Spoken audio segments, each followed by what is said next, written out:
यह है कि जहाँ पर जल गिरता है उसे हमें पैरों से लांघना नहीं चाहिए।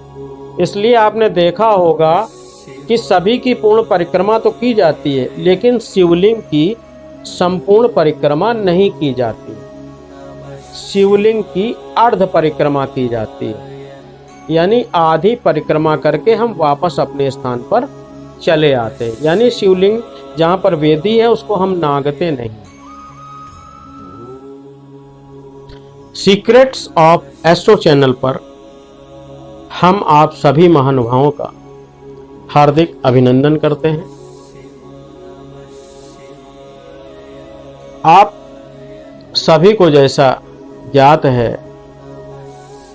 कि दिनांक 14 जुलाई दिन गुरुवार से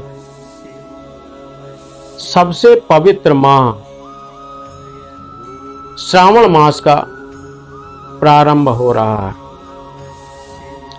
श्रावण मास सभी मासों में एक शुद्ध और आराध्य देव की आराधना का मास है।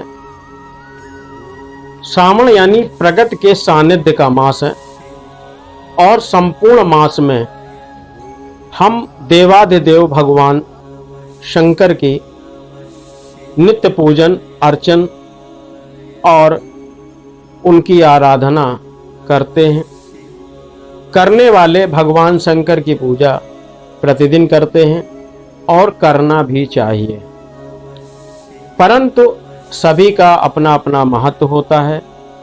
महादेव का पूजन का महत्व श्रावण मास में मुख्यतः ज़्यादा बढ़ जाता है। जो लोग साल भर जनरली रेगुलर पूजा नहीं करते हैं वो भी भगवान शिव की आराधना श्रावण मास में करते हुए देखे जाते हैं। आज का जो हमारा मेन विषय है वह यह बताना था कि शिवलिंग की जब हम पूजा करते हैं तो किस प्रकार से हमें उसका अभिषेक करना चाहिए। ये सभी प्रायः जानते हैं कि भगवान शिव की उपासना हमें किस प्रकार से करनी चाहिए। भगवान शिव का नाम अपने आप में सुंदर है। शिव यानी सुंदर और भोले हैं। बहुत ही छोटी सी छोटी पूजा से वो प्रसन्न होने वाले हैं। फिर भी एक मन में विचार आया कि उस विचार को आप लोगों से शेयर किया जाए, क्योंकि आप सभी इस क्षेत्र में विद्वान हैं और प्रतिदिन पूजा अर्चना करते हैं। शिव जी का जो पूजन या अभिषेक जब आप करते हैं उसको हम कुछ बिंदुओं द्वारा बताने का प्रयास करना चाहते हैं। सर्वप्रथम शिव भगवान की पूजा अर्चना करने में सबसे ज्यादा जो महत्वपूर्ण है वो शिवलिंग की पूजा है। शिवलिंग की जो वेदी होती है उसका मुख आप सभी को मालूम है उत्तर दिशा की ओर होती है, क्योंकि पूर्व दिशा में शिव जी की जो ऊर्जा होती है वो निरंतर तेज गति से प्रभावित होती है। शिवलिंग की पूजा अर्चना करते समय हमें यह ध्यान रखना चाहिए कि हम शिव जी की जो पूजा कर रहे हैं या उनका अभिषेक कर रहे हैं, मान लीजिए जिस स्थान पे शिवलिंग स्थापित है उससे पूर्व की दिशा की ओर हमें मुख करके नहीं बैठना चाहिए।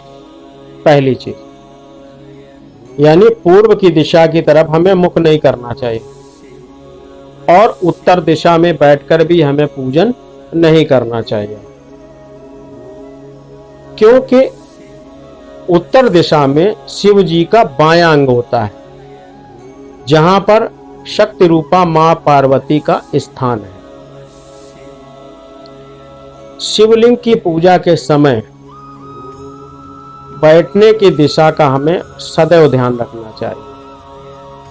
अन्यथा कभी कदार जो हमें फल प्राप्त होने चाहिए वो हमें सहजता से प्राप्त नहीं होते। अगर हम भगवान शंकर का अभिषेक कर रहे हैं तो हम जिस चीज से भी अभिषेक करते हैं वह आसानी से उसे स्वीकार कर लेते हैं। भगवान शंकर ने उन लोगों का भी उद्धार किया है जिन लोगों ने उनको कष्ट पहुंचाया है। इस बात की चर्चा करना यहां पर आवश्यक उतनी नहीं है।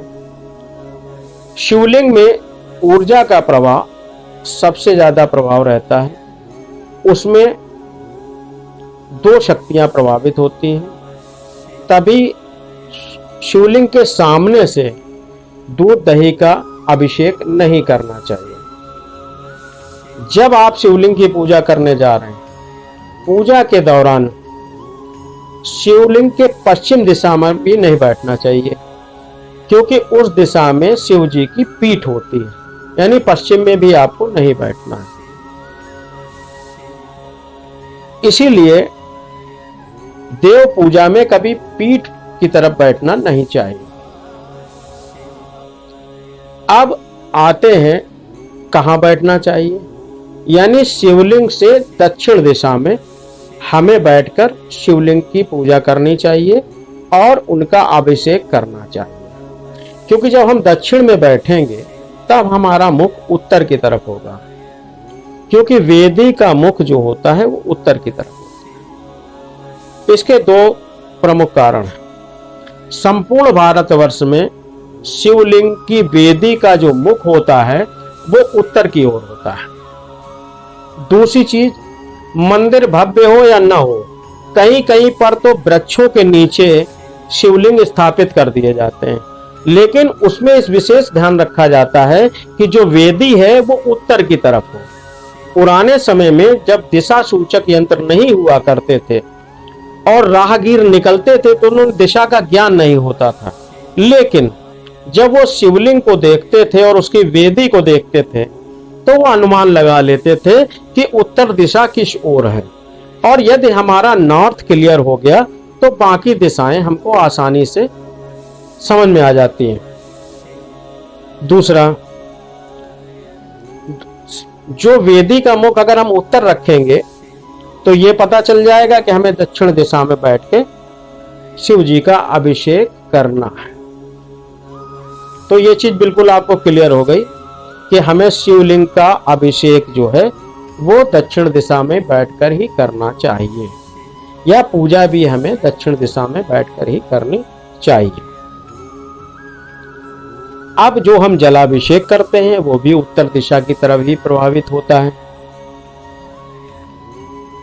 अब शिवलिंग की पूजा का विशेष बात यह है कि जहां पर जल गिरता है उसे हमें पैरों से लांघना नहीं चाहिए।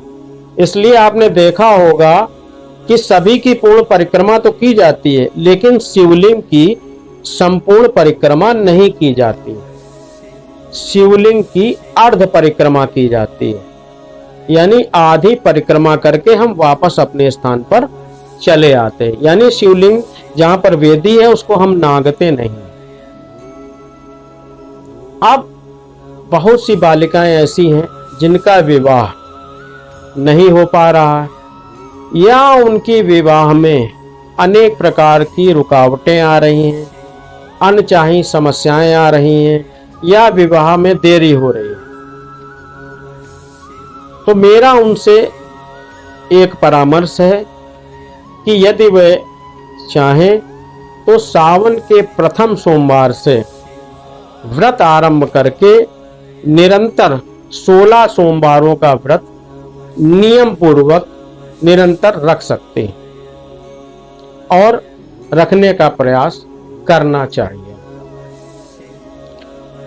कई बार प्रश्न ये भी उठता है कि शिवजी पर हम क्या चढ़ाएं, क्या अन्न अर्पित करें, किससे जलाभिषेक करें, अभिषेक कैसे करें, क्या ले जाएं, क्या न ले जाएं।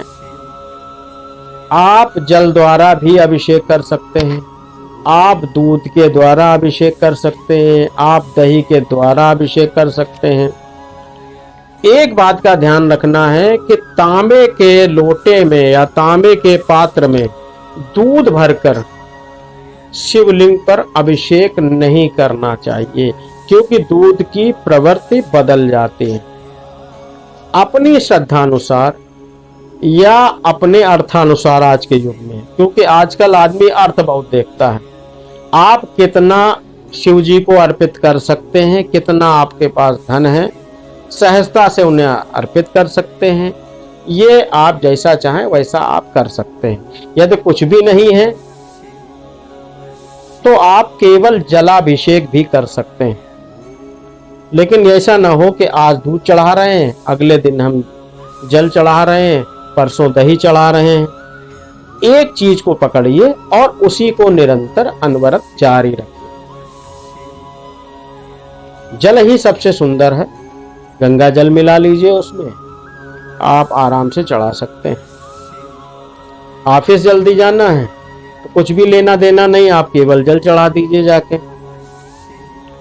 और शिव के पंचाक्षरी मंत्र यानी ओम नमः शिवाय का जितना भी जाप इस पूरे मास में आप कर सकते हैं वो आप कर सकते हैं।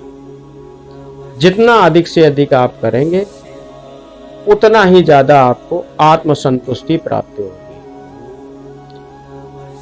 या शिव जी के पूजन में एक चीज और ध्यान रखनी है, केतकी के फूल, तुलसी का पत्ता, हल्दी और सिंदूर, ये चीजें जो हैं शिव जी की पूजा में शामिल नहीं होनी चाहिए, यानी उनको अर्पित नहीं की जानी चाहिए। ये विशेष ध्यान रखना है।